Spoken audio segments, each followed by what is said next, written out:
당과 선대위 혁신 차원에서 민주당 주요 당직자들이 어제 일괄 사퇴한 가운데 이재명 후보 측근인 김영진 의원과 강훈식 의원이 각각 새 사무총장과 전략기획위원장에 임명됐습니다. 당내에서는 혁신기구를 설치하고 위원장에는 30대 초선인 장경태 의원이 선임됐습니다.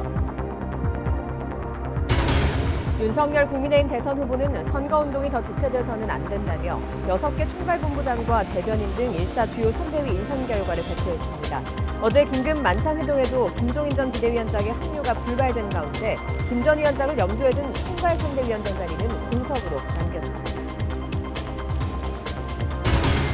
코로나19 신규 확진자가 전날보다 170명 넘게 줄긴 했지만 여전히 4,000명에 육박했습니다. 위중증 환자는 처음으로 600명을 넘어 역대 최다를 기록했습니다.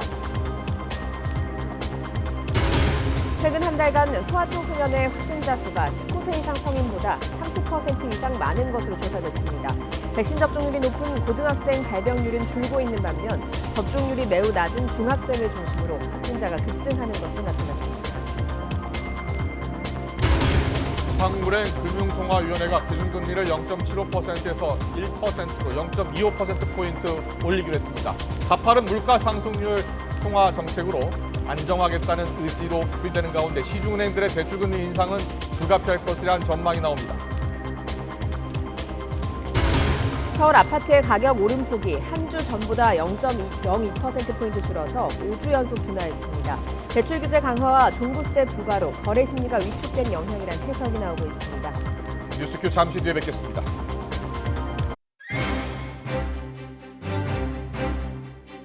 시청자 여러분 안녕하십니까? 가장 빠른 종합 뉴스큐 시작합니다. 내년 대선을 앞두고 여야가 지금 당과 선대위 정비를 서두르고 있습니다. 더불어민주당 당직 개편으로 국민의힘 1차 선대 인선 결과를 오늘 발표했습니다.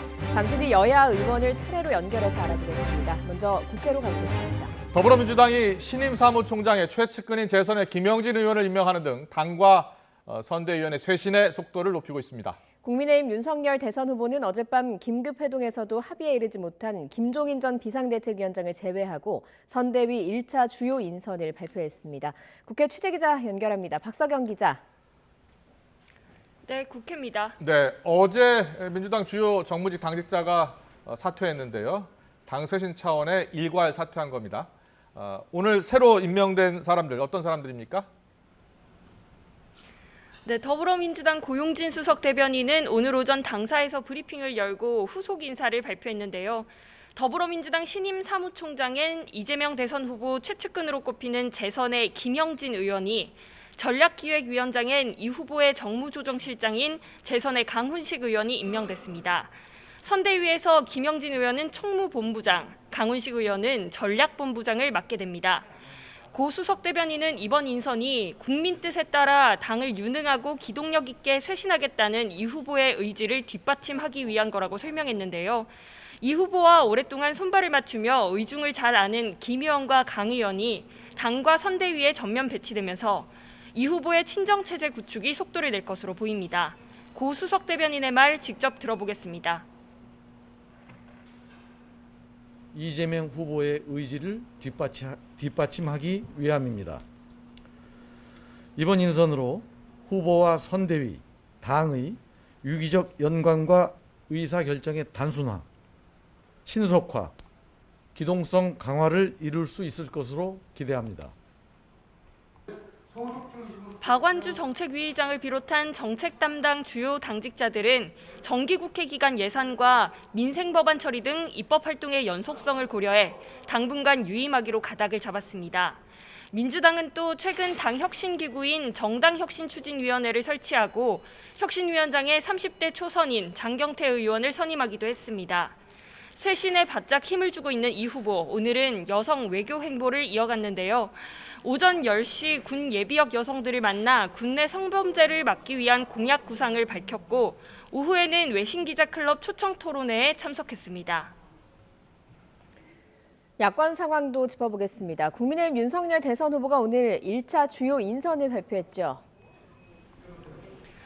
네, 윤석열 후보는 오늘 오전 최고위원회의에 참석한 뒤 1차 주요 인선을 발표했습니다.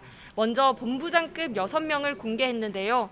조직총괄본부장에는 주호영 의원, 정책총괄본부장에는 원희룡 전 제주지사, 홍보미디어 총괄본부장에 이준석 대표, 종합지원 총괄본부장에 권성동 의원이, 그리고 직능총괄본부장에는 김성태 전 의원, 총괄특보단장에 권영세 의원이 임명됐습니다.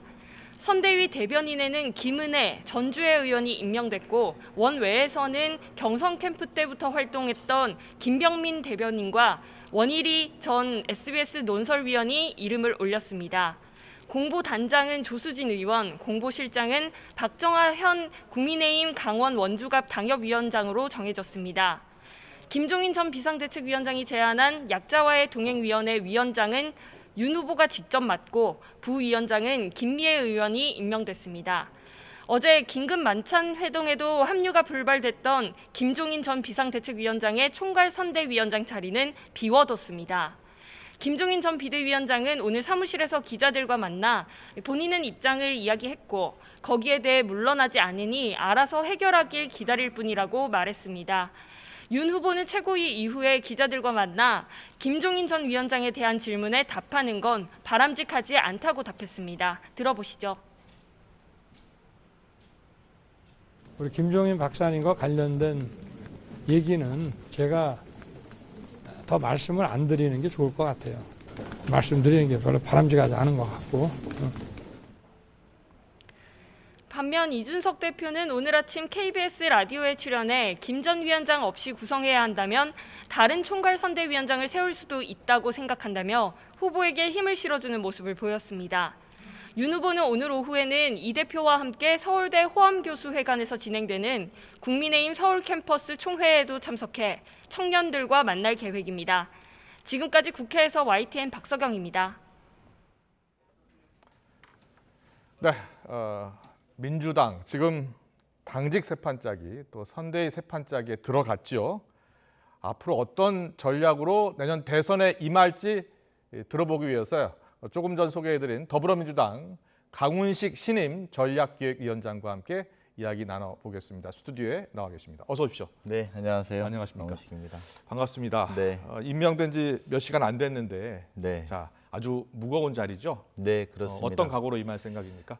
국민들이 아직 민주당에게 마음을 주고 있지 못하고 있습니다. 그래서 저희가 반성하고 또 쇄신하겠다고 약속드리고 있습니다. 예. 그 쇄신과 반성의 마음으로 미래를 위해서 변화하고 또 혁신된 모습을 보여주고 다 그런 변화된 혁신된 정당이 국민과 민생 또 나아가서 국민의 먹거리, 성장을 좀 챙길 수 있는지를 보여주는 선대위가 돼야 된다는 측면에서 제가 하고 있는 해야 될 일은 굉장히 무겁고 어려운 일이다라고 생각합니다. 예. 우리 강훈식 위원장은 선거 때마다 바빠집니다. 왜냐하면 전략통으로도 통하기 때문이고요. 네. 그리고 이번에 임명되기 전에 정무조정실장으로 이 대표 옆에서 수행을 하는 모습을 자주 봤거든요. 네. 이재명 후보가 국민들을 만나면서 이렇게 이야기하더라고요. 인물은 이재명이 나은데 민주당에 싫어서 못 찍는다는 사람을 많이 만났다. 옆에서 그 지근거리에서 봤을 때 역시 같은 느낌이었습니까? 이제 이런 것 같습니다. 예. 실제로 이재명 후보에 대한 여러 가지 오해와 논란이 있는데요. 예. 그 논란과 오해는 야당의 후보에도 있다고 저는 생각합니다. 이제 그런 것들은 사실은 지지자들, 양극단의 지지자들의 문제인 것이고 결과적으로 그러면 누가 우리의 문제를 해결해 줄 수 있느냐. 예. 그러면 그것은 실천과 경험의 문제입니다. 특히나 지금이 코로나19와 같은 불확실한 시대 아닙니까? 국민들이 오늘도 4천 명 가까이 되고 이제 이런 코로나19의 위기의 상황에서 누구에게 맡길 수 있느냐? 이렇게 보면 성남시장 2번 하고 경기지사 하면서 보였던 실천과 격할들 예. 그리고 그게 국민들에게 행정으로선 사이다였다라고 느끼게 했던 바로 그 지점에 집결될 텐데 아직 거기까지 못 가고 있는 부분에 대한 안타까움을 주변에서 말한 걸 후보가 옮기신 거고 후보 예. 스스로가 내가 더 뛰어나다 이렇게 말씀하신 건 아닙니다. 알겠습니다. 근데 강훈식 위원장이 생각하고 있는 이번 선거의 최대 화두가 뭐라고 보시고 그리고 어떤 선거 전략으로 임해야 된다라고 보세요? 저는 코로나19에 아까 말씀드린 시대적 상황이 너무 어렵고 네. 무겁습니다. 엄중합니다. 국민들이 어느 쪽도 마음 편하게 생각할 수 없는 상황이거든요. 그러면 앞으로 5년의 대한민국을 누구한테 맡길 수 있느냐. 이 코로나 위기 상황에서 우리는 어떤 안정감과 어떤 실천력을 보여줄 수 있느냐가 본질의 문제라고 봅니다. 즉 능력 있는 미래는 누구에게 우리가 능력을 의지할 수 있느냐. 이게 저는 관심사로 귀결될 수밖에 없을 거다. 이렇게 보고요. 예. 그런 면에서 보면 저희가 이제 선거 제가 오늘 전략기획위원장이 됐지만 네. 선거도 제가 미국의 캠페인이 워룸이라고 있었습니다. 그래서 뭐냐면 그게 사실 상황실 같은 개념인데 워룸처럼 즉시 대응, 즉각 대응, 선제적 대응, 예, 또 국민의 어려움과 민생의 문제에서 선제적 대응하고 함께 논의할 수 있는 그런 체제로 우리가 개편돼 나가야 되겠다. 그래서 보통 뭐 6본부, 7본부 저희가 지금 논의하고 있습니다만 그런 본부가 이렇게 칸막이 없이 예. 상황실과 비서실과 전략기획본부와 정책본부가 함께해서 현안에 문제가 생기면 정책적으로는 이런 대안을, 그렇군요. 실천적으로는 어떤 예. 움직임들을 같이 만들어내고 거기에 의원들이 바로 입법 발의도 하고 바로 움직일 수 있는 그래서 기민하게 대응하는 이제 민주당의 미래 모습을 그리고 또 국민에게 행정이 그렇게 변할 거라는 기대감을 가지고 접근해야 된다고 생각합니다. 알겠습니다. 이재명 후보도 계속해서 강조하는 게 이제 민주당 앞으로 새로운 민주당, 이재명의 민주당은 반성하는 민주당, 그리고 민생 실용 정당, 유능한 정당으로 변해야 한다라고 계속 강조하더라고요. 네, 그렇습니다. 그러니까 사실은 국민의 많은 사랑을 받아왔지요. 그리고 지난 몇 년의 선거에서 국민들은 그래도 한번 해봐라라고 기회를 다 주시지 않았습니까? 예. 그 주신 것만큼 국민들의 삶이 편안해졌냐? 라고 생각하면 저희는 반성하지 않을 수 없습니다. 예. 그래서 그런 반성을 기반으로 또 우리가 실패했던 정책들에 대해서 뭐 가령 부동산 정책이라든지 이런 것들도 국민의 어려운 점과 반성을 기반으로 해서 어떻게 변화하겠다라는 모습. 다만 그것이 과거처럼 선거 때가 돼서 그냥 큰절하는 반성과 변화가 아니라 네. 구체적으로 어떤 실천과 어떤 미래로 이어지겠다라는 것을 보여주는 반성. 그래서 반성이 알맹이 없는 것이 아니라요. 네. 뭐가 변하는구나. 민주당이 어떤 정책을 변하겠구나라는 걸 보여주는 방향으로 나갈 거라고 봅니다. 알겠습니다. 김영진 사무총장 새로 임명됐고, 자 전략기획위원장 강훈식 위원장 새로 임명됐습니다. 선대위도 이제 재정비할 것으로 보이는데요. 그동안 메머드급 선대위였는데 대신에 기민하지 못했다라는 지적을 많이 받았잖아요. 어떻게 바뀔 것 같습니까? 지금 저희가 16개 아마 본부로 되어 있을 네. 겁니다. 근데 그거를 6개 내지 7개로 줄일 거고요. 제가 아까 말한 저희 전략기획본부는 워룸, 즉 미국의 상황실 같은 개념인데요. 경제에도 워룸이 있는데 예. 즉시 대응이 할 수 있는 커뮤니케이션, 즉 지금 뭐 코로나 때문에 우리가 이렇게 칸막이가 있습니다만 칸막이 없이 커뮤니케이션하고 심지어 후보까지 한두 단계면 바로 연결될 수 있도록 한두 단계면 바로 후보까지 후보에게 바로 연결된다. 커뮤니케이션 될 수 있는 예. 그런 정도의 즉각 대응 체제 그리고 그 과정에 실무자, 책임자 뭐 이렇게 다층 구조를 중요시하는 것이 아니라 예. 일을 바로 할 수 있는 체계를 중심으로 한번 재편해 보려고 계획하고 있습니다. 알겠습니다. 기대가 됩니다. 네, 그런데요, 이제 이재명 후보가 계속해서 지금 강조하는 게 2030 청년층의 마음을 얻어야 한다. 그래서 청년층들 많이 만나고 있잖아요. 네, 그렇습니다. 그런데 최근 지지율을 보면 여전히 청년층 지지율이 다른 나이대, 다른 세대보다는 좀 낮은 편이거든요. 자, 먼저 어떤 이유 때문으로 보세요? 뭐 우리가 구조적인 문제가 되게 큰데요. 네. 특히 2030 세대가 기회가 많이 없어서 생기는 문제가 있습니다. 사실은 그런 문제에서 공정의 문제를 이야기하는데 이재명 후보가 크게 두 가지 이야기하는 게 공정과 성장입니다. 예, 예. 즉 하나는 파이를 키우겠다. 그러니까 2030의 먹거리를 키우겠다. 성장을 하겠다. 그래서 우리 박정희 대통령 이야기에서 약간 화두도 됐습니다만 박정희 대통령 시대와 같은 에너지 고속도로를 만들어서 네. 국가 일자리를 늘리겠다. 즉 성장과 파이를 키우겠다는 게 하나고요. 두 번째는 그 큰 파이에서 모두가 납득할 수 있는 게임의 룰을 만들어 보겠다는 건데 네. 이 부분에 대해서 젊은 세대가 당장 믿어주기는 어려울 거라고 봅니다. 근데 여기 시간이 지나고 신뢰가 쌓이는 만큼 저는 지지층의 마음을 돌아올 수 있도록 노력해야 된다고 생각합니다. 이제 선거가 100여일밖에 남지 않았잖아요. 네, 예. 그렇습니다. 그 사이에 마음을 많이 돌릴 수 있을 것 같습니까? 100일이면 뭐 많은 변화들이 있을 수 있고요. 네. 뭐 저희도 그렇고 또 저희가 그렇다고 더 내려갈 수도 있고 예. 또 저쪽도 또 저희가 더 올라갈 수도 있고 이런 변화가 충분히 가능하다고 생각합니다. 겸손한 마음으로 또 진심으로 저희가 다가가면 좋은 결과가 있을 거라고 봅니다. 선거 전략을 오래 세워봤고 또 그 일을 많이 해왔잖아요. 2030 세대가 표심이 많이 변했다. 어떻게 느끼세요? 맞죠. 예전에 보면 소위 젊은 세대는 민주당, 예. 개혁 정당을 좀 좋아했고 좀 어르신들은 좀 보수 정당을 좋아했다면 지금은 2030이 그렇게 개혁 정당을 안 좋아하더라 이렇게 말씀하시는 분이 많습니다. 반대로 말하면 네.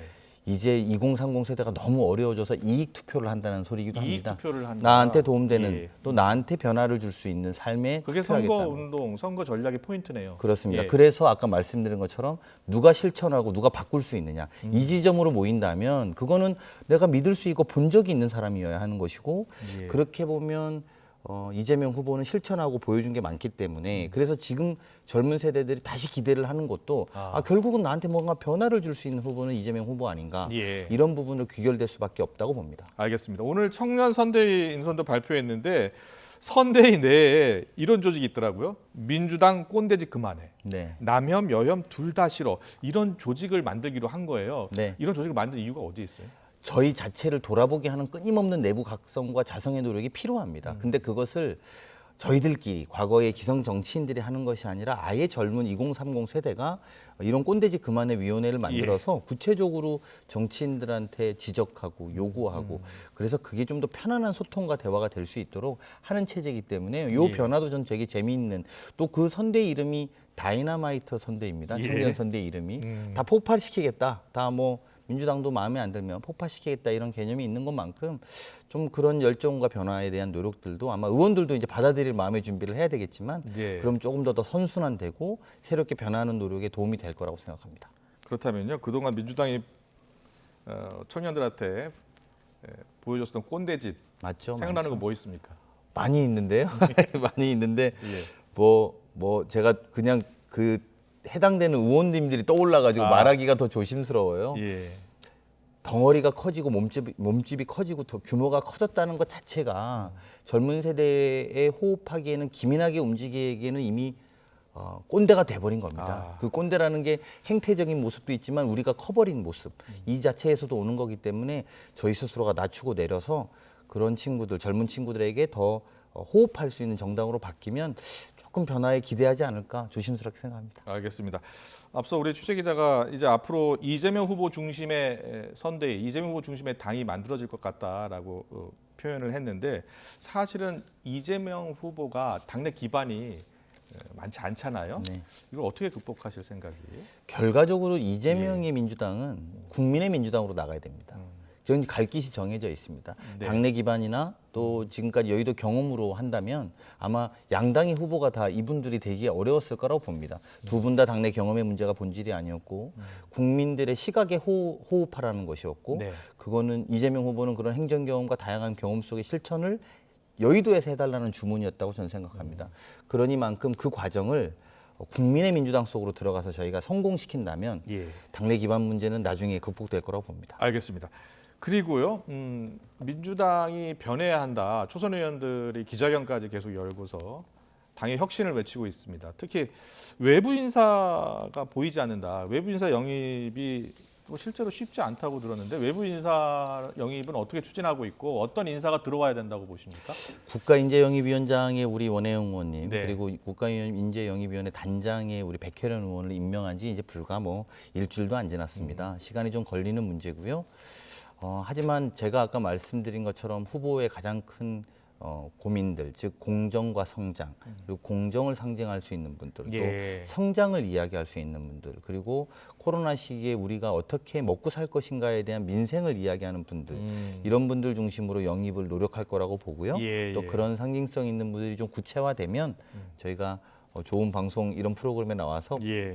국민께 보고할 수 있도록 하겠습니다. 알겠습니다. 공정과 성장, 민생을 상징하는 인물 영입을 지금 추진하고 있다고 합니다. 어떤 인물을 영입할지 지켜보고요. 전략위원장이시니까 여론조사 계속 보고 계실 텐데 여론조사 최근 여론조사를 보면 이재명 후보와 윤석열 후보 간 지지율 격차가 좀 좁혀지고 있는 최근에 이제 오차 범위 내로 들어갔어요. 지금 여론조사 추이를 어떻게 보고 있는지. 예. 저희는 솔직히 말씀드리면 네. 아직 의미가 별로 없다고 봅니다. 아직은 의미가 없다. 저희가 좁혀진 것도 뭐 되게 잘하고 있다거나 예. 또는 저희가 많이 벌어진 것은 큰일 났다고 이렇게만 생각하지 않고요. 조금 더 관심과 집중도가 높아져야 될 거라고 봅니다. 즉 지금은 어떤 의미로 보면 지지층의 대결인데요. 그렇게 크게 보면 정권 교체의 요구가 더 높은 건 사실 아니겠습니까? 네. 그러면 그런 분들의 의견이 그대로 반영된 거라고 본다면 예. 조금 시간이 지나서 즉 중도층 대통령 선거는 보통 80%까지 투표합니다. 예. 여론조사 응답률은 굉장히 낮고요. 그러면 그 중간에 계신 분들의 생각, 제가 아까 말씀드린 것처럼 이 양 정당의 입장이 아니라 중간에 계신 이익 투표를 하는 2030부터 또 나는 별로 정치는 관심 없지만 누가 내 삶을 잘 바꿀 수 있을 것 같아 라는 분들의 판단들이 구체화되면 저는 그때부터 지지율은 의미도 있고 예. 또 지지율은 많이 달라질 거라고 생각합니다. 그렇군요. 그런데 지금 한 100여일 남았잖아요. 무당층 지지 후보를 바꿀 생각이 있느냐라고 묻는 질문에 최근 나온 여론조사를 보면 조금씩 줄고 있어요. 줄고 있죠. 예, 지금 한 30%까지. 자, 무당층을 한 몇 퍼센트 정도로 보고 있고 어떤 후보에 어떤 점을 보고 투표할 것 같습니까? 퍼센테이지는 별로 없는데 네. 미국의 대통령 버락 오바마가 그런 말 한 적이 있습니다. 중도층이라는 것은 실천력을 보고 찍는다. 실천력을 보고 찍는다. 그런 말 한 적이 있는데요. 그래서 중도층이라는 것은 이념의 문제가 아니라 예. 실현하고 바꿔줄 사람을 찾는 문제이기 때문에 레토릭이나 저희가 허황된 이렇게 말로 표현돼서 찍는 건 아니라요. 그래서 사실은 저희도 앞으로는 아주 구체적으로 우리 동네에 무엇이 어떻게 바꾸는 것까지도 대통령 선거에 준비해야 될지도 모른다고 생각합니다. 예. 그래서 요즘엔 휴대폰만 열어보면 바로 우리 동네가 무엇이 어떻게 바뀌는지 확인될 수 있잖아요. 그렇죠. 아, 이런 게 변하는 대통령 후보와 그렇지 않은 후보로 나눠질 수 있다고 보기 때문에 그런 분들이 저는 중도층일 거라고 보고요. 시간이 지날수록 이분들은 실력에 집중할 거고 실천에 집중할 거라고 생각합니다. 네, 알겠습니다. 마지막으로요. 지금 상대당 가운데 이제 국민의힘 네, 김종인 전 비대위원장 아시죠? 네, 예, 알죠. 같이 일해 보신 적도 네, 있고. 있습니다. 예. 근데 김종인 전 위원장 영입으로 지금 갈등을 겪고 있잖아요. 자, 어떻게 보세요? 김종인 전 위원장이 합류할 것 같습니까? 합류하지 않을 것 같습니까? 저는 합류하실 것 같은데요. 아, 그렇습니까? 저희는 예. 최대한 보수적으로 준비를 하는 게 맞으니까요. 합류하신다고 보고 저희는 준비하는 게 맞다고 봅니다. 예. 하지만 이준석 대표를 뽑은 국민의힘의 변화를 요구한 것은 국민들이 이제 좀 과거의 정치와 어법으로 하지 말라는 것이고요. 네. 오늘 김영진 사무총장, 강훈식 전략기획위원장 재선인데 저희를 또 당의 전면에 세운 것도 저희는 과거의 방식이 아니라 새로운 방식으로 정치를 바꾸보라는 국민의 명령이라고 생각합니다. 그래서 김종인 위원장이 하시던 않던 예. 저희는 보수적으로 생각합니다만 저희는 그 이상을 넘어야 된다는 각오로 노력할 생각입니다. 알겠습니다. 당직과 선대의 세 판짝이 들어간 민주당 앞으로의 전략을 들어봤습니다. 더불어민주당 신임 전략기획위원장 강훈식 의원이었습니다. 잘 들었습니다. 네, 고맙습니다.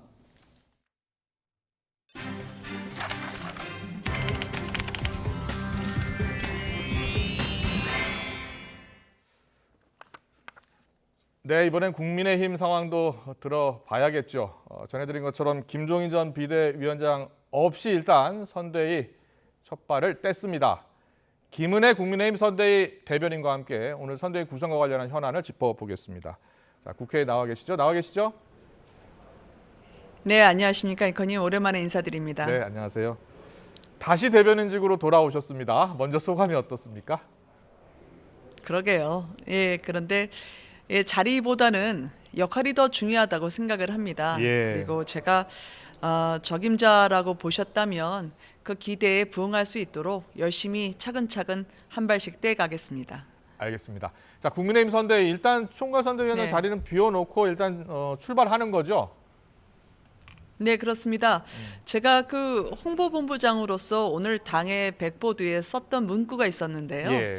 서두르지 않고 최고의 모습으로 임하겠다라고 했습니다. 네. 일단 총괄 선대위원장의 석자 이름은 채우지 못했습니다만 네네. 그 이름을 곧 채울 수 있도록 노력하겠습니다. 곧 채울 수 있도록 노력하겠다. 알겠습니다. 잠시 뒤 네. 여쭤보고요. 일단 김병준 또 이준석 대표 상임선대위원장 두 분입니다. 네. 두 분의 역할이 어떻게 됩니까? 궁금합니다. 네, 그 역할과 관련해서는 오늘 아침에 이제 이준석 대표가 먼저 입장을 밝혔죠. 예. 워낙 그 대표가 2030으로서 상징성 있는 대안이기 때문에 네. 청년층의 눈높이에 맞춰서 또 아. 적합한 정책적 비전을 제시할 수 있도록 그 선두에 서겠다라는 의지를 표명한 것으로 해석했고요. 예. 또 대표라는 자리에 안주하기보다는 전략적으로 한참 정책을 내놔 주실 수 있는 있는 김병준 위원장과 함께 네. 좋은 시너지 효과를 낼 것으로 기대하고 싶습니다. 알겠습니다. 그리고 6명의 본부장도 임명이 됐습니다. 그런데 네. 상당히 중량급 인사들이에요. 권성동 당무지원본부장, 주호영 조직총괄본부장, 김성태 직능총괄본부장, 원희룡 정책총괄본부장, 권영세 총괄특보당장, 이준석 홍보미디어본부장. 자, 이렇게 6명의 본부장이 있는데요. 자, 이것은 모두 후보가 딱 인선한 겁니까? 사실은 제가 오늘에야 대변인이 됐기 때문에 네. 그동안의 본부장의 인선 과정에 대해서 어떠한 의사결정 과정이 있었는지는 잘 알진 못합니다. 네. 그러나 이제 결과로서만 보면 상당히 자신의 분야에서 맡은 역할을 충분히 잘 성과를 낼 수 있는 분이었다고 생각을 하고요. 예. 또 이제 윤석열 후보 본인이 신인이기 때문에 네. 신구 조화가 이루어진 것이라고 국민들이 봐주시면 감사할 것 같습니다. 알겠습니다. 그런데 새로운 인물이 보이지 않아서 뭐 아직 뭐 1차 그러게요. 인선이라고는 합니다만 새로운 인물들의 모습을 언제쯤 네네. 볼 수 있는 겁니까? 네, 오늘 이제 구체적으로 예. 6분의 본부장 인선을 한 거고요. 사실 앞으로는 선대위 외곽 조직까지 포함해서 윤곽을 드러낼 선대위 일정이 더 남아 있습니다. 네. 인선과 관련해서 말이죠. 예. 특히 보다 젊은 층 그리고 저희가 원내 중심으로 오늘 꾸려졌고 네. 원외 인사분들 중에서 또 전문가분들 중에서 저희가 영입하는 분들을 보시면 예. 아 신선이라고 하는 게 이런 거구나라는 그런 깜짝 놀랄 만한 분들을 저희가 소개시켜드리기 위해서 지금 한창 저희가 각계격파로 뛰고 있습니다. 지금 기다려 뛰고 있는 주시면 거군요. 결과를 예. 화답하도록 하겠습니다. 알겠습니다. 두 정당 모두 네. 새로운 인물 영입을 위해서 열심히 뛴다라고 이야기를 지금 하고 계신데 어떤 인물 위주로 지금 영입을 계획하고 있는 겁니까? 사실 그 어떤 인물이라기보다는 사람보다는 저희가 지향하는 대한민국 미래에 걸맞게 이 부분의 입장을 대변해 주실 수 있는 분들을 찾고 있는 거나 마찬가지인데요. 예. 오늘을 이제 원내 인사들을 두루 보시면서 예. 정책이라든지 아니면 저희가 당무 지원이라고 하는 기존의 선대위의 그런 이미지를 갖고 계시다면 네. 앞으로 선대위의 추가 인선에서는 우리가 그러면 공정이나 정의 혹은 청년층에게 기회의 사다리, 일자리 그리고 정상인 나라를 구현하겠다고 하는데 네. 어떻게 하겠다는 건지 사람을 통해서 그 너머의 비전을 보실 수 있도록 노력하겠습니다. 예. 대변인 첫날이어서요. 너무 제가 잘 알고 있지도 못하지만 네. 또 알고 있는 거 하나 말씀드리는 건 대변인의 명을 제가 재촉하는 것 같아서 네, 이 정도로만 알겠습니다. 말씀을 가름하겠습니다. 예, 알겠습니다. 김종인 전 위원장 이야기 해볼게요. 김종인 전 위원장 네네. 앞서 민주당 강훈식 전략기획위원장은 결국은 합류할 것 같다라고 예상하던데 어떻게 네. 될 것 같습니까? 김종인 전 위원장 합류하는 겁니까? 저의 예상을 개인적으로 물어보신다면 저도 그쪽에 한 표를 더 드리고 싶습니다. 예. 왜냐하면 김종인 위원장이나 윤석열 후보 모두 나라에 대해서는 예. 더 이상 이렇게 지체돼서는 안 된다. 정권 교체로 국민 여러분들께 변화된 대한민국에 희망을 줘야 된다고 생각하시는 분들이기 때문에요. 네. 말씀 하나하나에 저희가 촉각을 곤두세우기보다는 지금은 어쨌든 시간을 좀 더 드려야 되는 건 맞는 것 같고 예. 제가 근데 김종인 위원장 때 대변인했던 경험으로 보면 예. 정말 애정이 없으시다면 저렇게 얘기 안 하시거든요. 예. 아마 그냥 지나치실 겁니다. 아, 그래서 그렇군요. 예. 네. 한 말씀 해주시는 부분에 대한 어떤 농밀함이라든지 아니면 수위의 고저보다는 예. 그 메시지 너머에서 당이 결국은 이대로 가면 어려워질 수 있기 때문에 네. 김종인 위원장이 풀린 매듭을 풀어주실 거라고 생각하고요. 예. 야구나 정치나 이게 끝날 때까지 끝난 게 아닙니다. 그래서 네. 각자의 정치력을 구현하고 있는 두 분의 마무리를 한번 봐주시면 감사하겠습니다. 알겠습니다. 김종인 비대위원장 시절에 대변인을 맡으셨잖아요. 네. 그래서 김 전 위원장을 조금 더 잘 아실 것 같은데 혹시 최근에 연락해 보신 적 있습니까? 이게 화법을 말씀을 하시면 예. 대충 어떤 걸지는 짐작은 가는데요. 예. 사실 그건 직접 뵙고 들어야 되는데 그럴 기회는 갖지 못했습니다. 아, 그렇군요. 그 화법을 조금 아신다고 네. 하니까 제가 오늘 인터뷰 내용 중에 어깨 너머로 그냥 본 거죠. 알겠습니다. 자, 이렇게 이야기를 했어요. 나는 네. 밖에서 일단 돕겠다고 이야기를 한 적이 없다. 이렇게 이야기를 했는데 지금 일부 네. 국민의힘의 핵심 정무 관계자라는 분이 분명히 이렇게 이야기했다라고 이제 보도가 나왔거든요. 그런데 김 전 네네. 위원장은 나는 밖에서 돕겠다고 한 적이 없다 이렇게 이야기한 거거든요. 그럼 김 전 위원장 말이 맞는 겁니까? 그러니까요. 이렇게 될 때는 예. 사실 이름을 항상 공개하고 하는 인터뷰와 예. 바깥에서 기자분들이 취재하실 때 설명이 필요로 하는 그런 백그라운드 인터뷰 간의 이격, 아. 즉 격차라는 게 늘 존재하기 마련입니다. 예, 예. 그러니까 밖에서 돕는다, 돕지 않는다는 말 자체도 예. 그러면 좀 더 안에서 도울 수 있는 그런 가능성을 높이신 말씀이었는지 아. 아니면 밖이라고 한다는 건 구체적으로 어떤 경계를 두고 하신 말씀인지에 대해서는 전 진짜 두 분 간에 아실 수밖에 없는 이야기이기 때문에 네네. 이 해석 자체가 오히려 더 오해 소지를 크게 일으키지 않을까라는 그런 우려는 합니다. 알겠습니다. 그리고 기자들이 이렇게 물었어요. 네. 윤 후보가 바뀌지 않으면 합류 안 하는 겁니까? 라고 물었더니 김종인 전 비대위원장이 그건 내 마음이다라는 답을 했습니다. 이게 무슨 뜻일까요? 저는 그 질문과 대답에 대해서는 정보를 갖고 있지 않습니다. 예, 예. 제가 알고 있던 정보로는 윤 후보의 결단을 기다리고 그에 따라 향배를 좌우하실 건지라는 질문에 대해서 시간을 계속 지켜보겠다. 그리고 예. 시간의 선택을 두고 보겠다라는 취지로 말씀하신 걸로 알고 있습니다. 알겠습니다. 네. 자, 국민의힘 선대위 갈등 이것을 놓고서 네. 당내에서 좀 우려의 목소리 계속 나오는 거 아시죠? 예, 계속 지켜보고 있어요. 임승호 대변인이 상당히 우려하는 발언을 계속 내놓고 있습니다. 엔진이 꺼져가고 있는 것 같다. 너무 걱정이다. 그리고 이재명 후보 보면 무서울 정도다. 이렇게 경계하더라고요. 자, 내부에서 지금 우려 상황 어떻게 보고 있어요?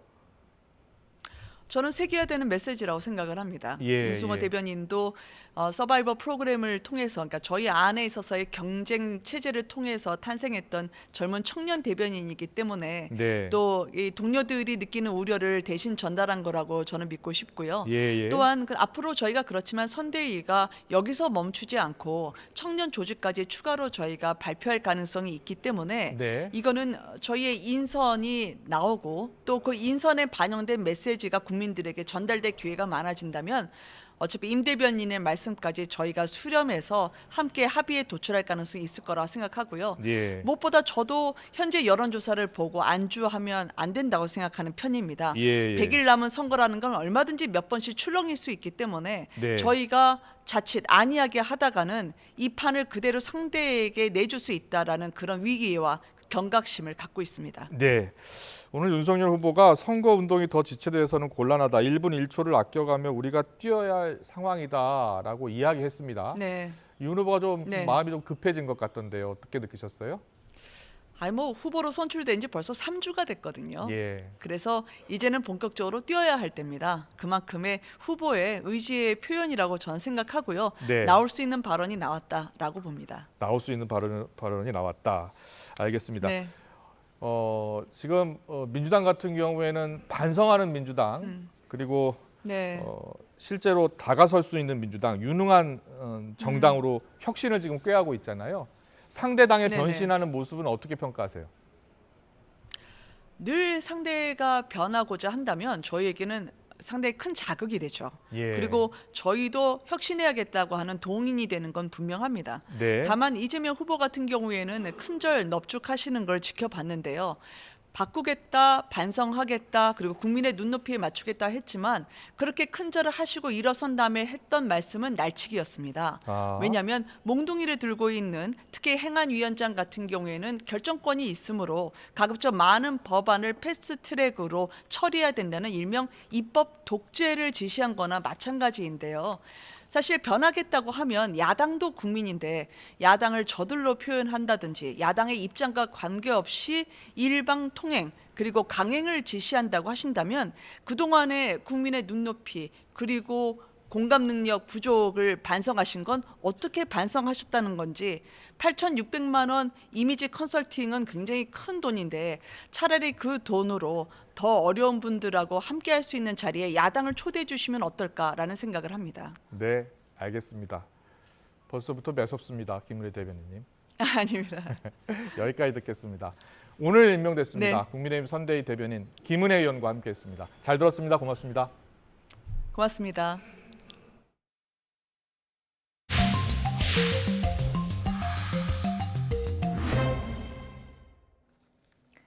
네, 코로나19 상황 살펴보겠습니다. 코로나19 신규 확진자 수가 여전히 4천 명에 근접한 가운데 위중증 환자가 처음으로 600명을 넘겼습니다.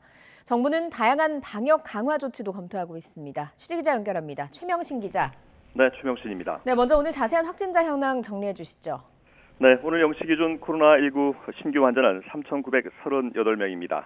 전날보다 177명 줄긴 했지만 여전히 4,000명에 육박했습니다. 지역별로 보면 수도권이 3,112명으로 국내 신규 환자의 79.4%를 차지했습니다.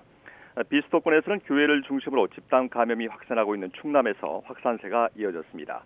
위중증 환자는 26명 늘어 612명으로 역대 최다를 기록했습니다. 위중증 환자가 600명을 넘기기는 이번이 처음입니다. 특히 위중증 환자의 85%는 감염 취약층으로 꼽히는 60세 이상입니다. 위중증 환자가 증가하면서 사망자도 연일 30명대로 발생하고 있습니다. 39명이 숨졌는데요. 4차 대유행 이후 가장 많았습니다. 어제 오후 5시 기준으로 수도권 중환자 병상 가동률은 83.9%로 전날보다 0.2%포인트 높아졌습니다. 서울이 85.5%로 전날보다 0.9%포인트 낮아진 가운데 경기와 인천이 각각 82.7%와 81%를 보였습니다. 경기도의 경우엔 1.5%포인트 높아진 수치입니다. 수도권에 남아있는 중환자 병상은 서울 50개, 경기 47개, 인천 15개 등 모두 112개뿐입니다. 전국 중환자 병상 가동률은 71.5%로 전날보다 0.5%포인트 높아졌습니다. 네, 정부가 방역 강화를 위해서 사회적 거리 두기를 포함한 다양한 방역 강화 조치를 검토하고 있다고요?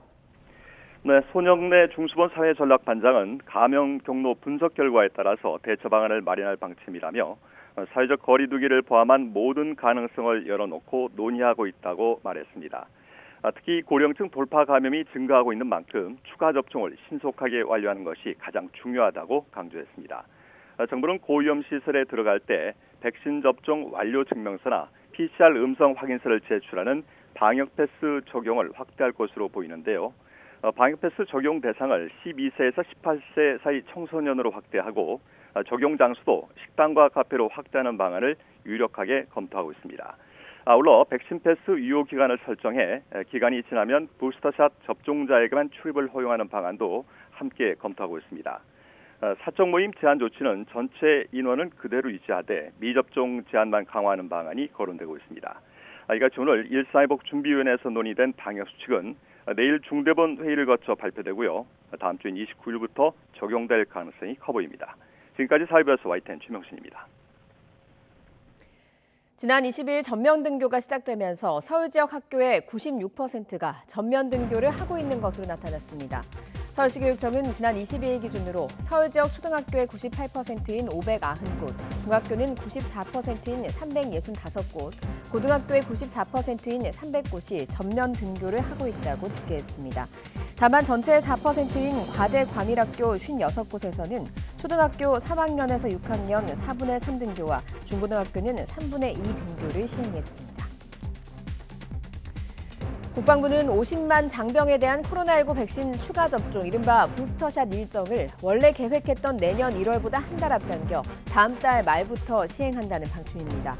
구승찬 국방부 대변인은 오늘 정례 브리핑에서 이같이 밝히고 최근 신규 확진자가 급증하고 있지만 군은 장병의 휴가나 면회, 외출, 외박 훈련은 기존 계획대로 유지하고 있다면서 방역당국이 지침을 변경할 경우 군도 추가 방침을 검토할 예정이라고 덧붙였습니다. 고령 환자가 많은 서울중앙보훈병원에서 감염이 번져서 누적 확진자가 190명까지 늘었습니다. 신규 확진자 숫자 최다를 기록한 서울 곳곳에선 각종 집단 감염 사례들이 잇따르고 있습니다. 취재기자 연결합니다. 정현우 기자. 네, 서울 강동구에 있는 중앙보훈병원 앞에 나와 있습니다. 네, 중앙보훈병원에서 확진자가 계속 늘어나고 있다고요? 네, 그렇습니다. 중앙보훈병원과 관련된 확진자 숫자는 어제 1명 늘어서 190명까지 집계가 됐습니다. 집단 감염은 보름 전쯤인 지난 10일에 환자 1명이 확진 판정을 받고 나서 시작이 됐는데요. 190명 확진자 가운데 절반가량이 환자고 나머지는 간병인이나 보호자 그리고 직원 등입니다. 감염된 입원 환자들은 보훈병원 특성상 대부분 70대 이상인 고령으로 나타났습니다. 병원 측은 환자들이 3차 접종까지 마치고 시간이 많이 흘러서 면역력이 떨어진 것으로 보고 있습니다. 정확한 감염 전파 경로는 질병청과 함께 역학조사를 벌여서 확인을 하고 있습니다. 병원 측은 추가 감염 확산을 막기 위해 확진자 이동 동선에 있던 환자들을 격리하고 있습니다. 이번 감염을 계기로 전국 보훈병원은 이번 전과 마찬가지로 환자들이 입원한 뒤에도 PCR 검사를 받도록 의무화했습니다. 이처럼 단계적 일상 회복 뒤 집단 감염 규모가 커지는 상황인데 특히 서울 상황이 심각합니다. 서울은 어제 하루 신규 확진자 숫자가 1,757명으로 역대 최다를 기록했습니다. 노량진 수산시장 등 전통시장이나 사우나, 건설 현장 등에서 집단 감염이 이어졌습니다. 일상 회복 단계라고는 하지만 개인 방역 수칙을 준수하면서 증상이 있을 때 즉시 PCR 검사를 받는 게 중요하다는 지적이 나옵니다. 지금까지 서울 강동구 중앙보훈병원 앞에서 YTN 정현우입니다. 어제 국내에서 처음으로 코로나19에 감염된 태아가 숨지는 사례가 발생하면서 전국의 임신부와 가족들의 걱정이 커지고 있습니다. 산모가 양성 판정을 받은 지 나흘 만에 조기 출산하면서 태아가 사산된 사례인데요. 전문가들은 백신 접종을 권유하고 있지만 임신부 입장에서는 불안한 게 현실이죠. 권하연 신촌 세브란스병원 산부인과 교수 연결해서 이야기 들어보겠습니다. 교수님 나와 계십니까? 네, 안녕하세요. 연세의대 권하연입니다. 네, 안녕하십니까. 산모가 양성 판정을 받았고 나흘 만에 조기 분만을 하면서 태아가 사산된 사례가 처음으로 나왔습니다. 이게 좀 흔치는 않은 일입니까? 국내외에서 어떻습니까?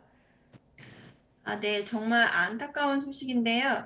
현재 우리나라에서 태아가 이렇게 코로나 확진된 산모에서의 태아가 사망된 케이스는 처음 있는 일로 알고 있습니다. 네. 해외에서도 코로나 감염 후에 이제 자국 내 태아 사망이 약 1.2%에서 발생한다고 보고는 되어 있긴 합니다. 예, 해외에서도 1.2% 정도 발생하는 사례가 있다라고 설명을 해주셨는데 지금 정부가 감염 경로를 확인하기가 어려운 상태다. 그러니까 태아의 감염 경로를 확인하기 어려운 상태라고 했거든요.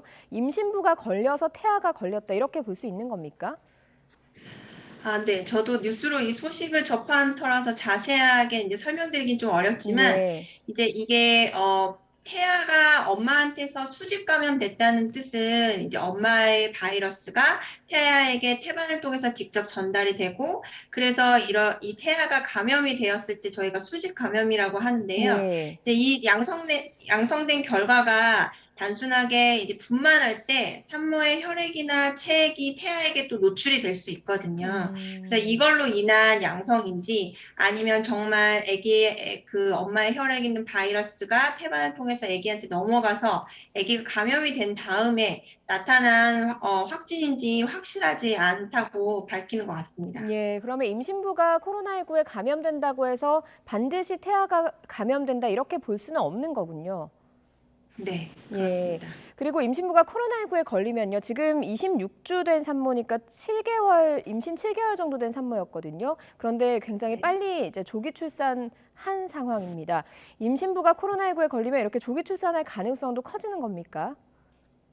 네, 그 임산부에서 만약에 코로나에 걸리게 되면 그냥 일반 산모보다 이제 조산의 위험도 올라가고 조산의 위험뿐만 아니라 임산부들은 예, 말씀하시면 됩니다. 임산부들은 폐가 조금 약하기 때문에 사실 독감이나 사스나 이런 것들도 호흡기 감염의 고위험군이거든요. 예. 그래서 집중치료실에 치료를 받거나 아니면 인공삭관을 해야 되거나 아니면 뭐 임신 중독증, 조기 진통 이런 것들도 모두 그냥 감염되지 않은 산모보다 더 높다고 알려져 있습니다. 예, 그렇다 보니까 뭐 위중증 확률도 높아지는 거고요. 네. 예, 그리고 백신 접종을 완료한 임신부가 뭐 사실 많지는 않습니다. 이번 해당 산모도 백신을 맞지 않았거든요. 의료 현장에서 그 산모님들 많이 만나실 텐데 걱정하시는 분들 많으실 것 같아요. 네, 요즘에 이제 많이 그 코로나 백신을 이제 임산부에게 허용된 이후에도 어쨌든 이 백신이 정말 안전한가에 대해서 많이들 걱정하시는데요. 예. 제일 많이 걱정하시는 거는 사실 이제 유산 그리고 아기한테 기형이 없는지 이런 것들로 백신을 맞고 난 다음에 혹시 아기가 잘못되는 건 아닌가요? 또는 아기한테 뭔가 기형이 생기는 거 아닌가요? 예, 이런 예. 걱정을 많이 하시는 것 같습니다. 예, 뭐 유산이라던가 기형 이런 부분에 대해서 외국에서는 지금 이미 백신 접종이 임산부를 상대로 많이 진행이 된 상태니까요. 좀 보고된 사례들이나 이런 것들이 있습니까?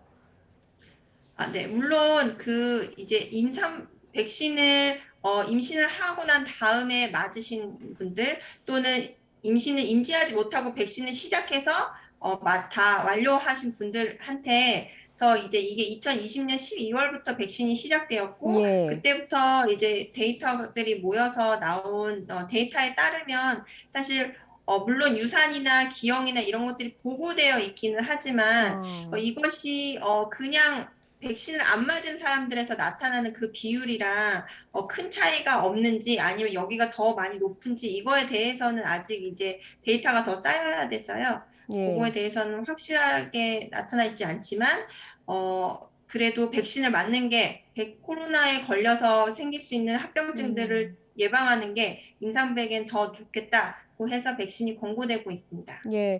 산모들은 그럼에도 지금 걱정이 많을 것 같거든요. 임신부들은요. 교수님은 어떻게 좀 네. 설득을 하고 계시는지요?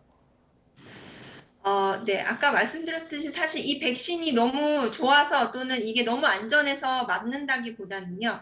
코로나가 감염이 됐을 때 임산부들에서 생길 수 있는 합병증, 또 임산부뿐만 아니라 사실 임산부는 아기를 데리고 있잖아요. 그럼 예. 태아에게 생길 수 있는 합병증들이 매우 크고 또 백신이 코로나를 예방할 수 있다는 거는 이제 입증이 되어 있으니까 저는 코로나에 걸렸을 때 그런 안 좋은 그 리스크를 생각을 하셔서 맞으라고 권해드리고 있습니다. 예. 그리고 임신부 중에서는 이런 걱정을 하는 분들도 있는 것 같습니다. 백신을 접종한 후에 열이 나는 게 사실 임신부들한테 상당히 그 태아에 영향을 미친다 이렇게 알려져 있잖아요. 그런데 백신 접종을 하고 열이 나게 되면 약도 마음대로 못 먹어서 좀 불안하다 이런 걱정을 하시는 분들도 있긴 하거든요. 네. 근데 이제 저희가 타이레놀이라고 하는 아세트아미노펜 요 약은 임산부들에게 사용해도 괜찮다고 안정성이 입증된 약이거든요. 그래서 만약에 백신을 맞고 난 다음에 열이 나실 경우에는 그 약을 드셔도 됩니다. 예, 타이레놀을 먹어도 열을 된다. 예, 네, 라는 열을 말씀이신 거고요. 조절하시는 게 더 좋습니다. 예. 그리고 정부의 경우에는 임신 12주가 지나면 전문가와 상담 하에 백신 접종을 임신부들이 해도 된다라는 입장인데 사실 출산을 할 때 그런 백신 효과가 임신이 개월수가 10개월이잖아요. 그래서 그때 효과가 혹시 떨어지진 않을까. 그리고 태아들에게도 항체가 없어져 있는 상황이 아닐까. 그래서 너무 빨리 맞는 게 안 좋진 않을까 생각하시는 분들도 있거든요. 네. 근데 일단 그 항체가 아기한테 물론 이제 그 아기의 제대열이나 또는 백신을 맞으신 분들의 모유에서 항체가 발견된다는 그런 연구들은 있습니다. 하지만 이게 어느 정도의 항체가 아이에게 보호를 할 수 있는 정도의 역할까지 되는지는 아직 연구 결과가 없거든요. 예. 그래서 물론 뭐 나중에 맞으시면 아무래도 항체 역가가 이제 조금 높은 상태에서 아기한테 또 넘어가는 그런 효과가 있을 수도 있지만 아직까지 예. 확실하지 않아서 최대한 코로나를 예방할 수 있는 시기, 네, 그때 맞으실 수 있다고 하면 맞으시는 게 좋을 것 같습니다. 맞으실 수 있을 때 맞는 것이 좋다라는 말씀이신 거군요. 네. 예. 그러면 지금 앞서서 임신부가 코로나19에 감염된 위중증률이 높다라는 설명을 해주셨는데 현장에서 보셨을 때 좀 어떤 위험들, 어떻게 좀 증상이 나타나고 어떻게 위험해서 위중증률이 높아지는지 이걸 좀 알려주실 수 있을까요? 네. 아까 말씀드렸듯이 가장 이제 심각한 합병증은 폐와 관련된 합병증입니다. 이런 임산부들이 이런 폐렴, 그러니까 그런 코로나 바이러스로 인해서 이 코비드에 감염이 되면 이제 폐렴이 되게 심하게 생길 수 있고, 네. 그러면서 이런 그 세균에 의한 감염 이런 것들이 같이 나타날 수가 있고요. 그리고 이제 몸에서 사이토카인이라고 해서 코로나 감염이 된 다음에 나오는 이제 항체 그런 나오는 것들로 인해서 오히려 이것들로 인해서 다른 장기들이 손상될 수도 있거든요. 예. 그래서 그런 그래서 집중치료실로 가서 치료를 대해야 되는 경우도 많고, 예. 그리고 인공삭관을 해야 되는 경우도 더 많은 것 같습니다. 예, 알겠습니다. 그리고 임신 계획하고 계시는 분들은요, 또 코로나 백신 맞아도 되나 이렇게 좀 고민하시는 분들 많습니다. 언제 맞는 게 좋습니까? 사실 CDC에서 발표한 바에 따르면 임신하신 분들이 이라도 어쨌든 코로나 백신을 맞는 거를 연기하지 않아도 된다고 되어 있는데요. 예. 임신의 이유를 떨어뜨리거나 또는 유산의 이유를 증가시키지 않는다고 보고되어 있긴 합니다. 예. 그런데 이제 다만 지금은 이제 초반에 유산이 되는 게 백신과의 연관성이 확실하지 않아서 그거에 대해서는 좀 전문가와 잘 상의하셔서 결정을 하는 게 좋겠습니다. 예, 권하얀 교수님 역시 임신부도 백신 접종을 하는 것이 훨씬 더 이득이다 이렇게 설명을 해주셨습니다. 여기까지 듣겠습니다. 지금까지 권하얀 신촌 세브란스병원 산부인과 교수였습니다. 오늘 말씀 고맙습니다. 감사합니다.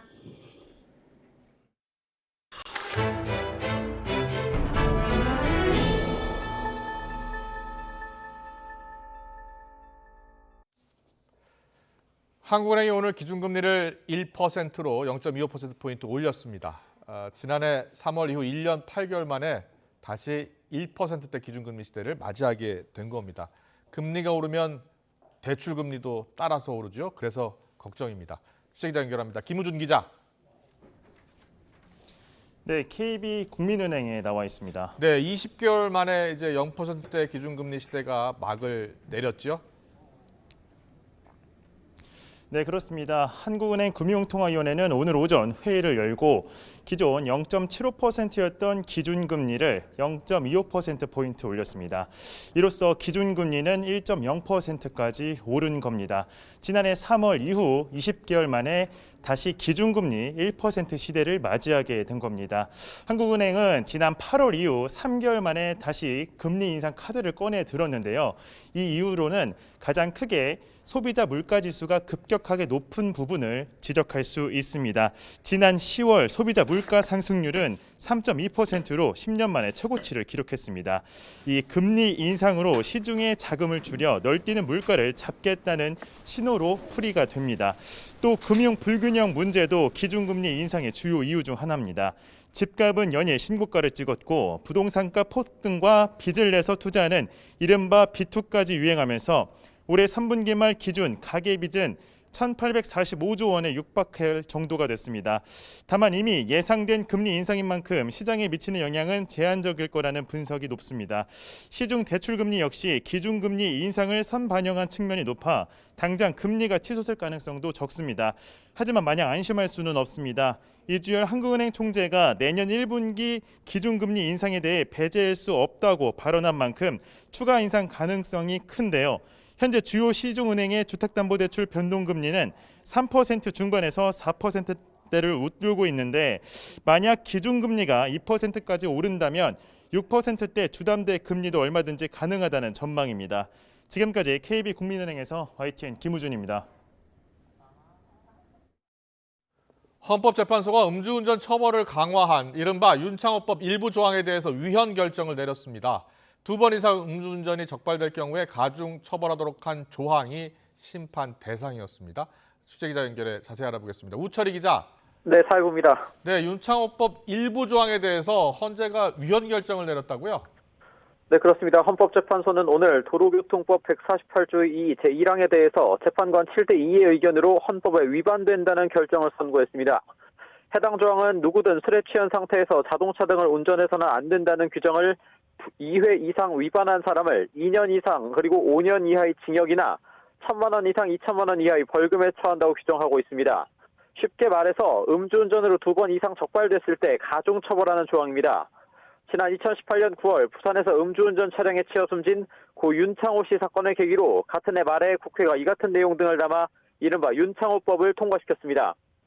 법 개정 전에는 3회 이상 적발됐을 때 가중 처벌하도록 했는데 윤창호법 통과로 처벌 기준이 강화된 겁니다.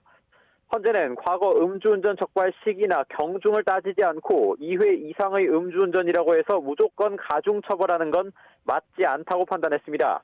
과거 위반 전력 등과 관련해서 아무런 제한도 두지 않고 죄질이 비교적 가벼운 유형의 음주운전까지 일률적으로 가중처벌하는 건 형벌 본래의 기능에 필요한 정도를 현저히 벗어나는 과도한 형벌이라는 겁니다. 또 아무런 시간적 제한도 없이 다시 범행을 저지른 사람을 가중처벌한 사례를 찾기가 어렵고 혈중 알코올 농도 수준이나 운전한 차량의 종류에 비춰봤을 때 위험 정도가 비교적 낮은 유형의 음주운전도 존재한다고 설명했습니다. 다만 이선의 문형배 재판관은 반복되는 음주운전은 비난 가능성이 매우 크기 때문에 2회 이상 음주운전자에 대한 가중처벌은 합리적인 이유가 있다고 소수 의견을 냈습니다. 앞서 이번 사건은 2회 이상 음주운전으로 재판받는 사람들이 윤창호법 해당 조항이 죄형 법정주의의 명확성 원칙과 평등, 과잉금지 원칙에 반한다고 주장하면서 위헌법률 심판 재청 신청을 냈다가 기각되자 헌재 헌법소원 심판 청구를 했습니다. 헌재가 윤창호법 조항에 대해서 위헌 여부를 판단한 건 이번이 처음입니다. 지금까지 사회부에서 YTN 우철입니다. 지금까지와는 완전히 다른 변화되고 혁신된 새로운 민주당으로 거듭나겠다는 의미로 제가 사죄의 절을 한번 드리도록 하겠습니다.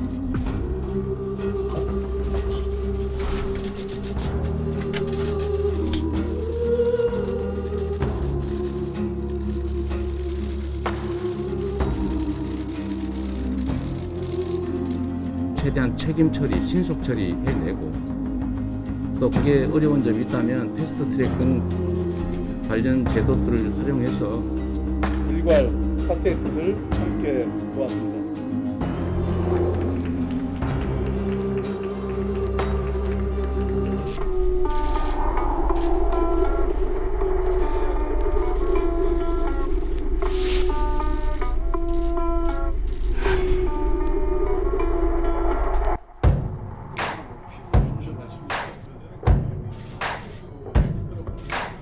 지금과 같은 입장을 견제할 수밖에 없다는 얘기를 우리 후보한테 얘기를 했어요.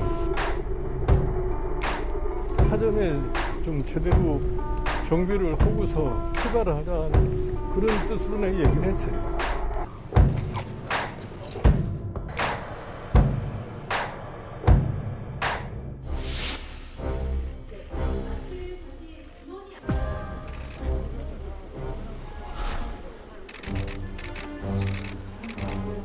오늘 그 총괄본부장 등 선대위 인선을 최고위에 의의하려고 합니다.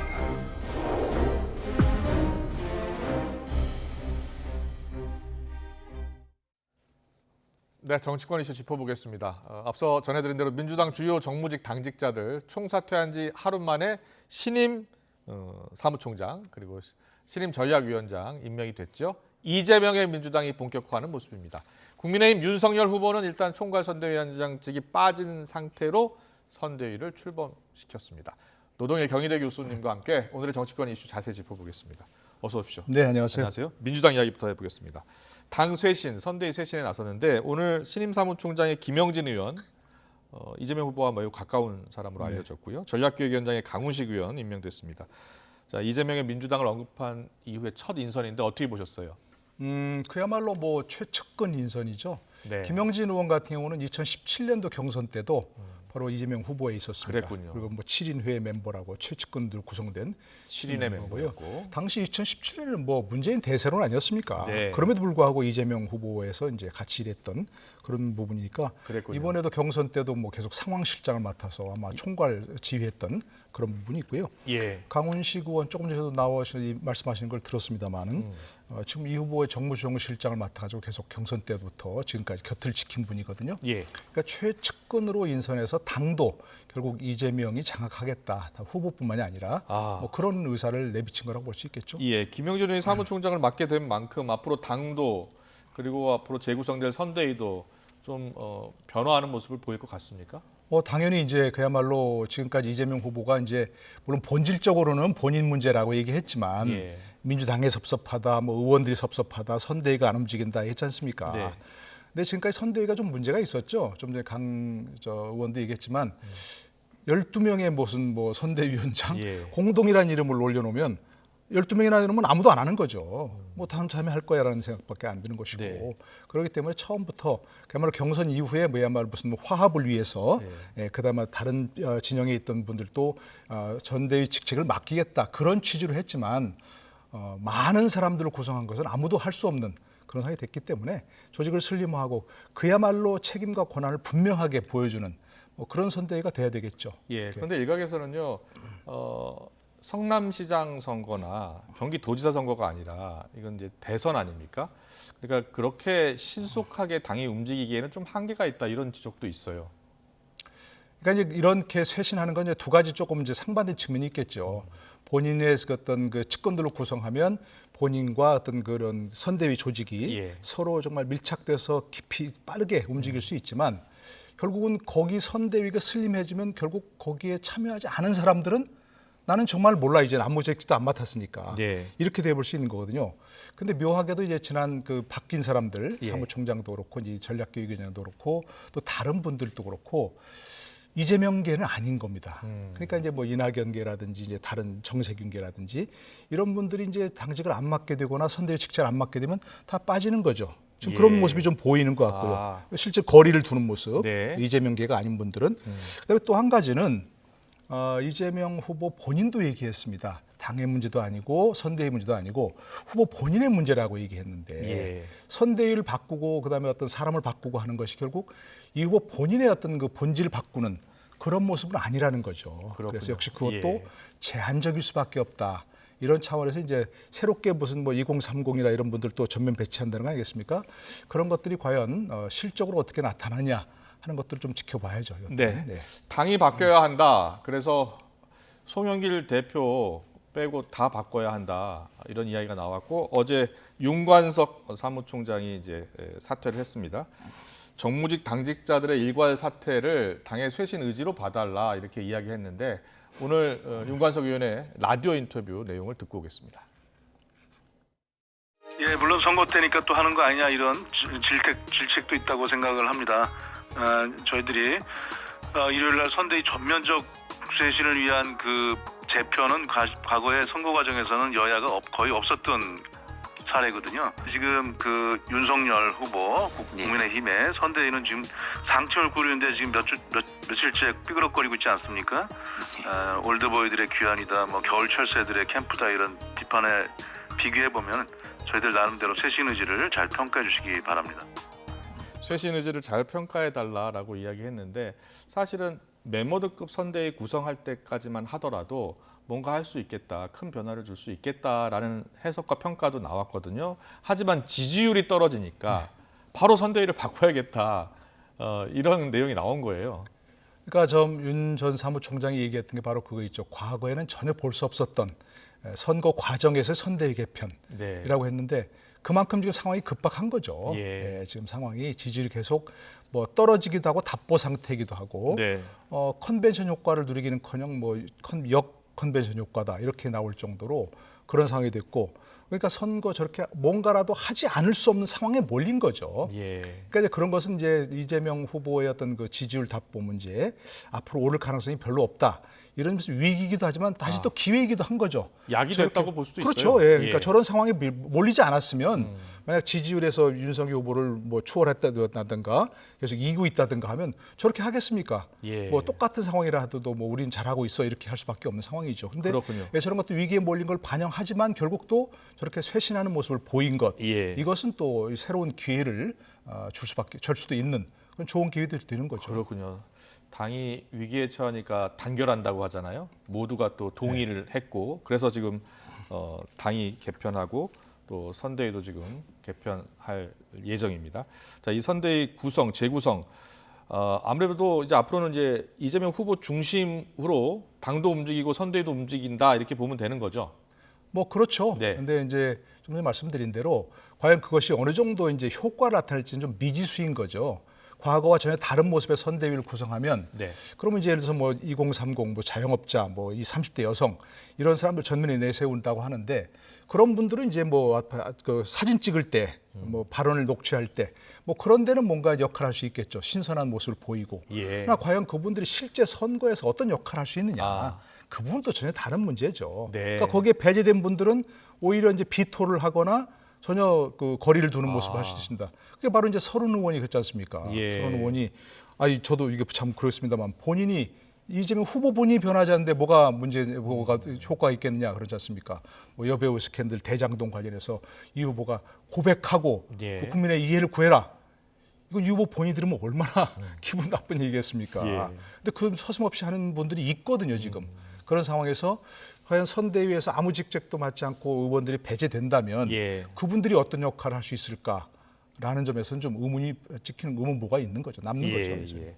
알겠습니다. 이재명 후보 같은 경우에는 민주당의 쇄신을 요구하면서 반성하는 민주당 계속 이야기하고 있고 민생 실용 정당을 로 변해야 한다라고 강조하고 있습니다. 이재명 후보 오늘 오전에는요 예비역 여군들을 만났습니다. 군대 내 성폭력 문제에 대한 고충을 들었습니다. 관련 발언 듣고 오겠습니다. 여군에게 부대는 전쟁터이다. 누가 얘기한 것처럼 군대 내 성폭력 문제는 인권 문제이기도 하지만 아군에 의한 아군의 공격이다.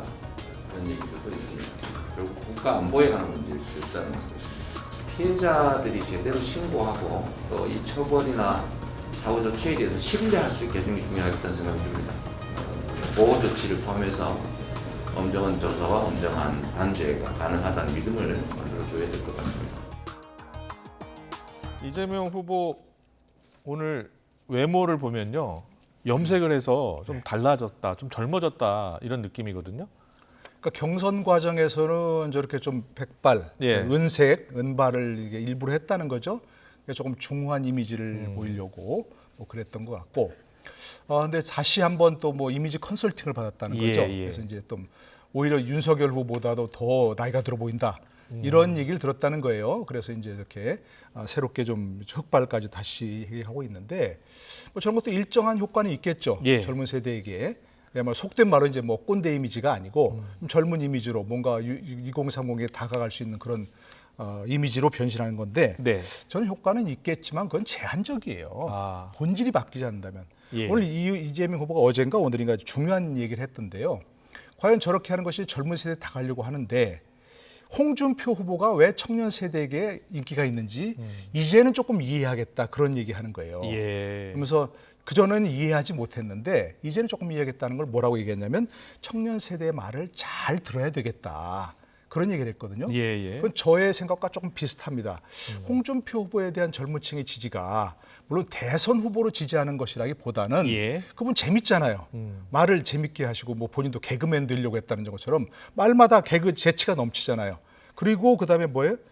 꼰대들이라고 하는 것은 대개 젊은이들은 가르치려고 하면 거부감이 들어요. 근데 홍준표는 같이 웃고 같이 즐기잖아요. 네. 그러게 바로 젊은이들에게 공감이 가는 것이거든요. 예. 그러니까 이제 이재명 후보가 젊은이들에게 뭐 이걸 해주겠다, 저걸 해주겠다, 뭘 하고 이렇게 하는 것보다는 젊은이들이 뭘 진짜 원하는지 한번 진지하게 듣고 그걸 통해서 내가 지금 젊은이들을 이해하려고 한다는 모습을 보여줘야지 젊은 층에 다가간다고 해서 자꾸 젊은이들에게 무슨 뭐 부동산을 쉽게 사게 해주겠다, 뭐 일자리를 해주겠다.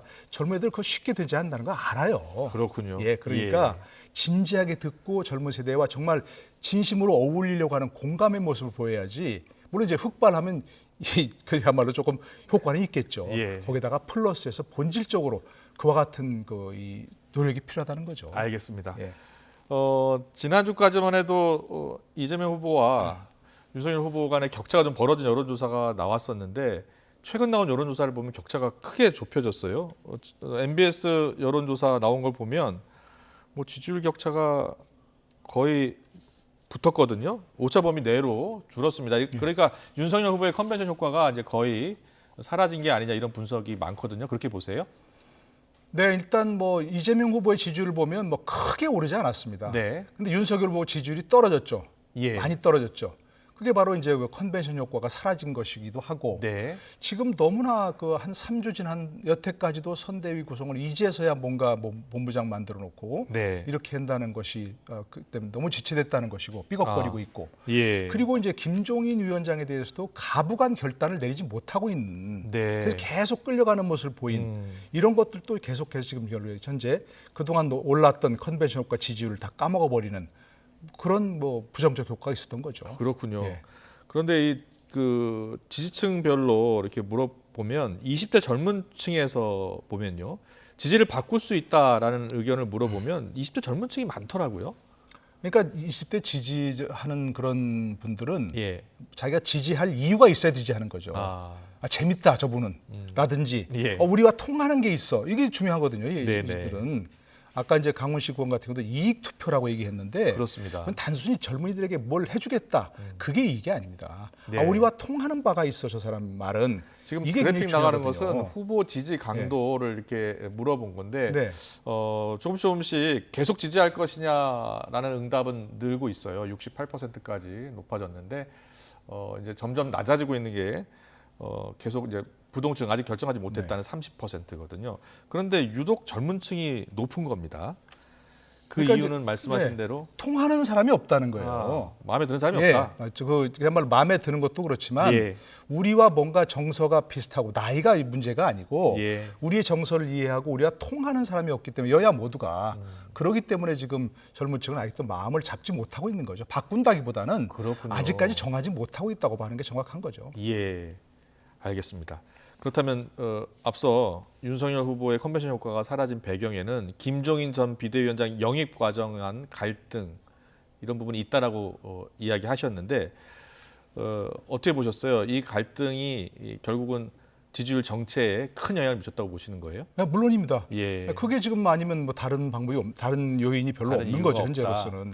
근데 김종인 위원장을 계속해서 누구나 지금 생각하기에 선대위원장을 모시는구나라고 되게 이해하고 있지 않습니까? 네네. 이전부터 그렇게 이준석 대표도 얘기했고 본인도 뭐 부인하지 않았고요. 예. 그런데 그걸 모시려면 우리가 지금까지 다 알지만 김종인 위원장은 전권을 안 주면 안 합니다. 그래서 예전에도 뭐 박근혜 때도 그랬고 문재인 때도 정칭 생략하고요. 네. 황교안 때도 그랬고 다 뭐 칩거하고 또 방무 거부하고 그러다가 아이고 전권을 드리겠습니다 하면 또 마지못해. 그동안도 그랬군요. 예, 계속 그래왔죠 지금까지. 예. 근데 지금 그 문제를 가부간의 매듭을 지었어야죠. 전권을 드리니까 와서 보력적으로 도와주십시오 하면 본인이 뭐 마지못해 나오겠지만 네. 지금 그게 아니니까 그러면 계속해서 이렇게 줄다리기를 할 게 아니고 그러면 딱 하고 위원장님의 역할은 여기까지입니다. 라고 하고 새롭게 정말 구성하든지 네. 양당간의 결단을 내렸어야 했는데 지금까지 계속 끌고 있고 아직까지도 결론이 난 게 아니지 않습니까? 네. 아직까지 결론 나지 않고 그러니까요. 선대위원장님 비워놓고 출발하겠다니까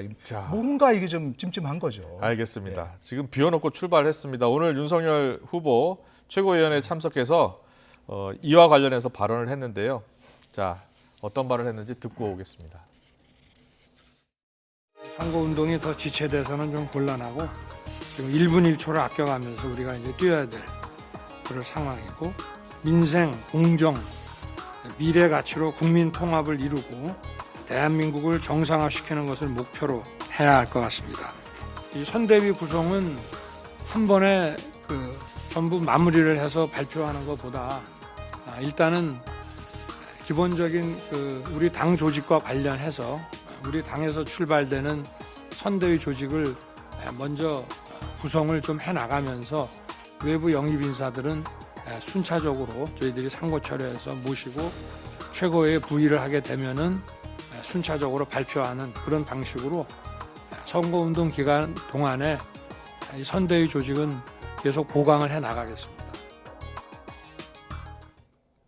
노널 교수님은 어떻게 보세요? 일부 언론에서 보면 뭐 핵심 정무 핵심 관계자를 인용해서 사실상 최후 통첩을 한 것이고 이제 들어오지 않으면 이제 선대위에 합류할 수 없다라고 보도가 나오기도 하고 또 다른 보도를 보면 그렇지 않다. 아직 가능성은 열려 있다라는 보도도 있어요.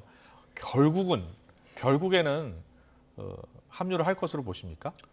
예, 저는 결론적으로 먼저 말씀드리면 결국은 할 걸로 봅니다. 현재로서는 뭐 이렇게 서로 감정이 너무 지금 골이 깊어지 않습니까? 예. 그냥만 얘기는 하지 마 이렇게 했던 분이 있고 또 오늘 보니까 무슨 주접을 떨어놨다고 얘기한 것은 서로 완전히 지금 감정적으로 결별한 그런 상황이나 마찬가지인데 저는 언제든 뒤집힐 가능성이 있다고 하는데 조금 전에 말씀드린 대로 과거 역사를 뒤집어보면 저분이 저러시다가도 또 언젠가 갑자기 또 뭔가 이렇게 새로운 조건이 맞으면 본인이 요구하는 조건이 맞으면 또 뭐 잘 해보자 이렇게 또 나오시는 그렇군요. 분이거든요. 예. 그래서 그럴 가능성이 있다는 것이고 네. 김 위원장이 지금은 이제 마지막 어떤 정치 참여 기회 아니겠습니까? 마지막 정치 참여 기회고 꼭 하고 싶어 하시는 것 같아요. 제가 이렇게 그렇습니까? 보면 안 그러면 예. 뭐하러 저렇게 계속해서 기자들 저기 하는데도 자꾸 그 얘기를 하시겠습니까? 자, 오늘요. 그런 것이고요. 오늘 네. 김종인 전 위원장이 이와 관련한 질문에 답을 한 게 있습니다. 자, 윤 후보 측 김종인 전 위원장의 기싸움 오늘도 계속됐는데 발언 듣고 오겠습니다. 우리 김종인 박사님과 관련된 얘기는 제가 더 말씀을 안 드리는 게 좋을 것 같아요. 말씀드리는 게 별로 바람직하지 않은 것 같고. 선대위원장은 꼭 김종인 위원장이어야 한다고 생각하시는지. 그래서 제가 그 김종인 박사님과 관련되는 얘기는 우리 언론에 더 말씀 안 드리는 게 바람직하다고 얘기를 했죠. 네, 김종인 전 위원장은 이제 언론 인터뷰에서 한 이야기인데요. 제가 읽어드리면 언론 인터뷰에서 가급적으로 선대위가 정상으로 갈 수 있는 여건을 처음부터 만들겠다는 얘기였다. 특별한 의미는 없었다라고 하면서 윤 후보가 무슨 최후 통첩을 했다고 신문에 주접을 떨어놨던데 내가 그 뉴스 보고 잘 됐다 그랬다라고 이야기했다는 겁니다. 자, 김종인 전 위원장 발언을 보니까 굉장히 불쾌한 것 같아요. 그렇죠? 김종인 위원장 자체가 굉장히 논쟁적인 예, 인물이죠. 예. 한쪽에서는 도대체 아직까지도 그런 사람을 얘기하다니 사람이 그렇게 없냐. 너무 구시대 인물이다. 네. 이런 쪽이 있고 반면에서는 아직도 중도층에 일정한 소구력이 있다. 이런 분도 있고. 네. 그런데 지금 저분 얘기는 그런 거죠. 기본적으로 본인의 전권을 달라고 했는데 왜 그런 걸 자꾸 언지를 했는데 왜 김병준 상임선대위원장을 먼저 모셔놓고 나하고 그러면 김병준 위원장하고 어떤 관계냐. 윤석열 이런 얘기를 후보는 하고 있는 거죠. 정권을 절대 줄 수 없다는 생각 아닙니까? 그렇죠. 예. 예. 그런데 계속해서 모시려고 하는 이유는 어디 있다고 보세요? 그러니까 아까 말씀드린 일단은 예. 모든 국민들이 지금 생각을 그렇게 했었습니다. 김종인 예. 총괄선대위원장이 총지휘를 할 것이다. 근데 이제 와서 뭐 결별하면 또 뭐 정치력이 있느니 없느니 당연히 얘기가 나올 것이고 그리고 또 지금은 이제 윤석열 후보의 지지율이 높으니까 괜찮은데 좀 있으면 등락이 있죠. 오르락내리락 할 때 떨어졌을 때 위기 상황에서 누가 그걸 수습할 것이냐 사람이 없는 거죠. 그러니까 김종인 위원장이라고 그래도 예전에 무슨 뭐 짜르 했던 분처럼 뭔가 탁 치고 나가서 강력하게 뭔가 사람들에게 두말하지 못하도록 하는 그런 리더십이 없는 그런 위기 상황에서는 저 김종인 위원장의 역할이 일정한 역할이 있을 수 있는 거죠. 그렇기 때문에 윤석열 후보도 대선 후보지만 그것을 자기 마음대로 뭐 내치거나 뭐 이렇게 그냥 할 수 없는 그런 상황이 좀 있는 거죠. 그런 상황이군요. 알겠습니다. 노동일 교수님은 결국에는 아마 합류할 것이다 이렇게 예측하셨습니다. 여기까지 듣겠습니다. 노동일 교수와 함께했습니다. 잘 들었습니다. 네, 고맙습니다.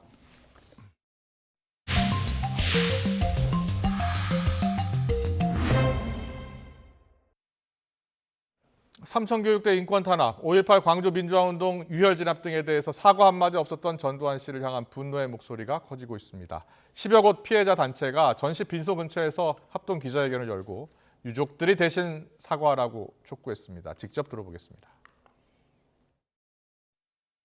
우리는 그 학살극을 잊지 못합니다. 전두환이가 만약 죽어서 지옥에라도 간다면은 그것을 가로막은 우리의 동지들이 아마 3,000격대 훈련을 시키게 될 것입니다. 전두환은 그냥 갈 수 없습니다. 죽어서도 어디로든 그냥 갈 수 없습니다. 그곳에 우리의 피해자 동지들이 기다리고 있을 것입니다. 전두환 죽어서도 편히 지낼 수 없을 것입니다. 이제는 진실 가기에 좀 가깝다는 생각이 들었는데 5.18의 이 학살 원흉인 전두환이 함으로써 또한 우리들에게 숙제를 남겨줍니다. 살아서 지은 죄 죽은 후에라도 조금이라도 눈꽃만큼이라도 어떻게든 최소한의 마지막 인간의 예의라도 해주기를 바랐건만 전두환 일가와 그 유족은 우리 오공 피해자들의 마지막 바램마저도 거칠게 짓밟아버리고 말았습니다. 최근 대마나 양귀비를 몰래 재배하는 사람들을 적발하려고 당국이 드론까지 동원해서 찾고 있습니다. 드론 단속을 피하려고 실내에서 대마를 몰래 재배해서 대마초까지 만들어 흡연한 사례가 적발됐습니다. 김종호 기자입니다. 인적 드문 야산에 자리한 전원주택입니다. 방에는 온도와 습도 조절기, 조명과 환풍기 등을 갖췄는데 모두 대마 재배에 필요한 시설입니다. 수경 재배기로 일찍 싹이 트게 한 뒤 화분으로 옮겨 심은 대마는 3달 만에 다 자랐습니다. 한 번에 60주가량을 재배했는데 마약류인 대마초를 200g가량 만들 수 있는 양입니다. 장기 코로나 사태로 인해서 국내에서 대마 등 마약류를 생산, 공급하려는 시도가 그리고 사례들이 최근에 많이 적발되고 있습니다. 야외에서 대마를 재배하다가 적발된 적이 있는 30대 A씨와 친구. 최근에는 당국이 드론까지 동원해 대마나 양귀비를 몰래 재배하는 사람들을 찾아내자 지난해 2월부터 실내에서 300주가량을 재배하고 대마초를 만들어 일부를 흡연했습니다. 그런데 필요한 물품을 외국에서 반입하는 과정에 세간 의심을 사 공조수사가 시작되고 꼬리가 밟혔습니다. 인천세관에서 대마 관련 용품이 동일인데 이제 분산 반입을 통해서 들어온다는 정보를 경찰은 A씨를 구속하고 친구는 불구속 입건했습니다. 또 대마 60주와 대마초 150g, 대마씨앗 1.3kg 등을 압수하고 대마초를 어디에 팔았는지 추적하고 있습니다. YTN 김종호입니다. 국내 유명 데이팅 앱을 해킹해서 회원 정보를 빼돌리고 유포한 해커가 구속됐습니다. 서울경찰청은 정보통신망법 위반과 공갈 등의 혐의로 26살 남성 A씨를 구속했습니다. A씨는 지난 9월 말 국내 유명 데이팅 앱 서버에 침입해서 회원 13만여 명의 사진과 재산, 직업 인증자료 등 개인정보를 취득한 혐의를 받고 있습니다. 한국에 오는 유학생을 통해 대마초를 몰래 들여오려 한 이집트 국적 불법 체류자가 당국에 붙잡혔습니다. A씨는 지난달 14일 이집트에서 한국으로 오는 유학생에게 대마초 145g이 들어있는 헤어크림 통을 가지고 입국하게 한 혐의를 받고 있습니다. 입양한 2살짜리 딸을 학대해 숨지게 한 혐의로 재판에 넘겨진 양부에게 중형이 선고됐습니다. 수원지방법원은 아동학대 살해 혐의로 기소된 양부 30대 서모 씨에게 징역 22년을 선고했습니다. 또 아동학대 치사 혐의로 재판에 넘겨진 양모 최모 씨에 대해선 징역 6년을 선고했습니다. 화물연대가 총파업에 들어간 가운데 부산에서도 조합원들이 안전운임제, 전면 확대 등을 요구하며 집회를 벌였습니다. 참가한 조합원은 800명가량으로 왕복 8차로 가운데 3개 차로를 점거했고 도로 옆으로 화물차 600여 대를 늘어 세웠습니다. 조합원들은 지난해 도입된 안전운임제로 겨우 인간다운 삶을 확보했는데 일몰 조항에 따라 내년 말 사라지면 다시 턱없이 적은 운임에 내몰린다고 주장했습니다. 김부겸 국무총리는 민관합동 사회적 논의기구를 구성해서 내년 4월까지 개식용의 공식적 종식을 위한 논의를 집중적으로 해나갈 것이라고 했습니다. 또 사각지대에 놓여있는 관련 제도도 함께 개선하겠다고 했습니다. 김 총리의 발언 직접 들어보겠습니다. 개식용 관련 논란은 어제 오늘의 이야기가 아닌 1988년 서울 올림픽을 시작으로 30년 이상 이어져 온 오래된 문제입니다. 특히 최근 반려동물 양육 가구 수가 급증하고 동물권과 동물 복지에 대한 우리 사회의 관심이 높아지면서 개식용을 오래된 식습관의 문화로만 보기에는 어렵지 않겠나 하는 그런 목소리가 더욱 커지고 있습니다. 이에 정부는 민간이 중심이 되는 민관 합동 논의기구를 구성해서 사회적 합의안을 도출하는 한편 사각지대에 놓여있는 관련 제도도 함께 개선해 나가고자 합니다. 관련 부처는 논의기구의 원활한 운영을 위해 실태 파악을 비롯해서 다양한 목소리가 충분히 반영될 수 있도록 적극적으로 나서고 논의 과정의 공정성과 투명성 확보에도 만전을 기해 주시기 바랍니다.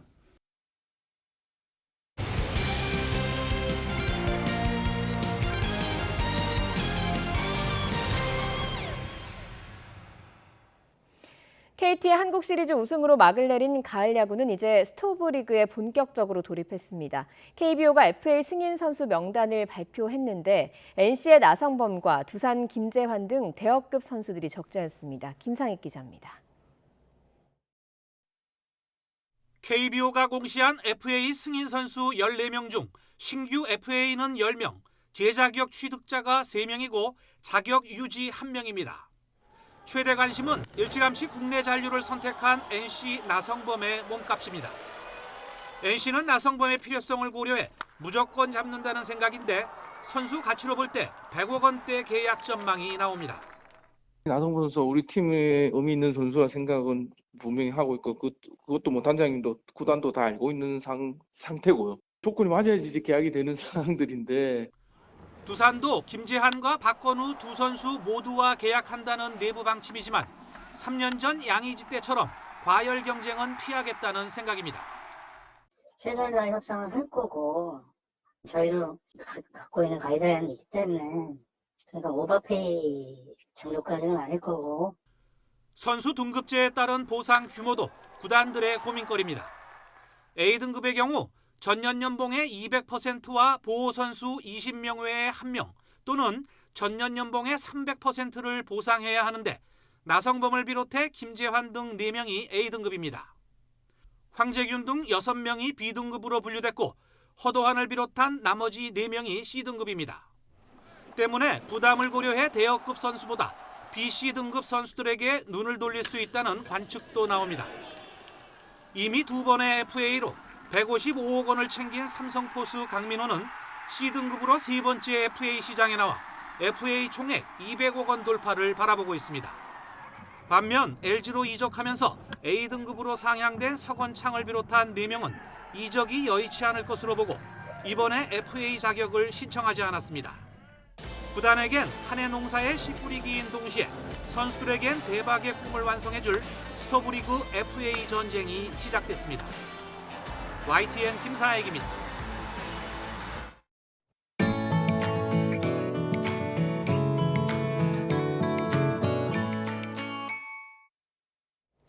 규모는 작지만 뛰어난 기술력으로 높은 소득을 올리는 농가인 강소농이라고 불리죠. 무엇보다 고령화로 침체한 농촌 지역에 활력을 불어넣고 있는데요.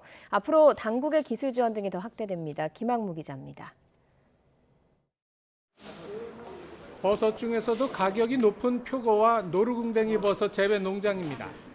여기에 약재와 기능성 식품으로도 활용하는 굼벵이 등 곤충까지 사육하는데 지난해 매출이 8,400만 원으로 2년 만에 2배 늘었습니다. 농촌진흥청의 강소농 교육에서 익힌 기술을 바탕으로 다양한 가공식품을 개발한 게 주요한 겁니다.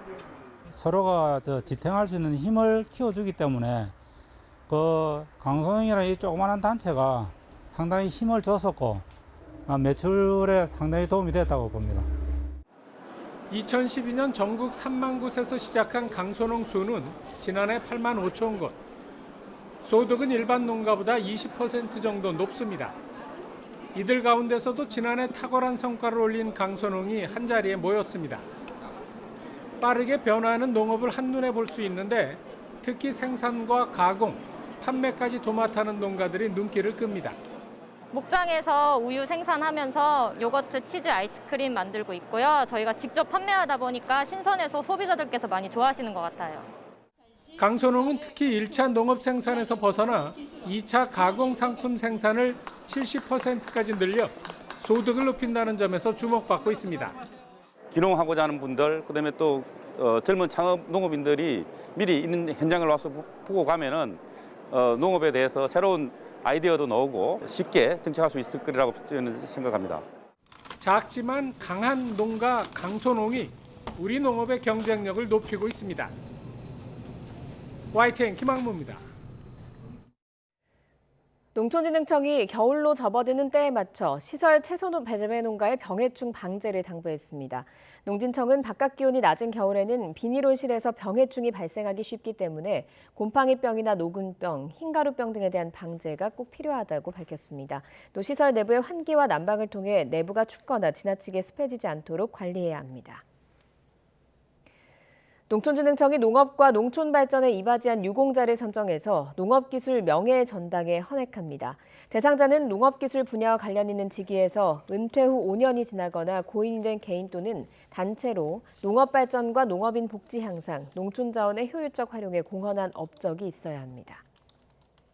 오늘은 추위가 잠시 쉬어간 하루였습니다. 대부분 영상권을 보이며 큰 추위는 없었는데요. 내일은 다시 영하권 추위가 찾아오겠습니다. 내일 서울 아침 기온 영하 2도로 오늘보다 6도가량 낮겠고 한낮에도 6도에 머무는 등 종일 쌀쌀하겠습니다. 내일 전국이 대체로 맑겠지만 아침까지 충청 이남을 중심으로 짙은 안개가 끼는 곳이 있겠습니다. 또 동해안은 수일째 대기가 무척 메말라 있으니까요. 화재 사고 없도록 불씨 관리 철저히 해주시기 바랍니다. 내일 아침에는 오늘보다 4에서 8도가량 낮겠습니다. 내일 서울 아침 기온 영하 2도, 대전 영하 1도, 광주는 1도가 예상되고요. 낮 기온도 오늘보다 4에서 7도가량 낮겠습니다. 내일 낮 기온 서울 6도, 대전 10도, 대구는 12도가 예상됩니다. 이번 주말 내내 대체로 맑은 날씨가 이어지다 다음 주 초반에는 전국에 한 차례 비나 눈이 내릴 전망입니다. 지금까지 날씨 정보였습니다. 네, 앞서 자막으로 뉴스 속보 전해드렸는데요. 민주당 선대위의 우원식 공동선대위원장, 조정식 상임총괄본부장, 그리고 박홍근 비서실장 이렇게 선대위 3인방이 물러나기로 했다라는 뉴스 속보가 들어와 있습니다. 현장에 가겠다라고 이야기했다는데 앞서 지금 주요 당직 개편이 있었죠. 선대위 쇄신도 속도를 낼 것으로 보입니다. 네, 이어서 저녁 종합 뉴스 이브닝 뉴스가 방송됩니다. 시청해주신 여러분 고맙습니다.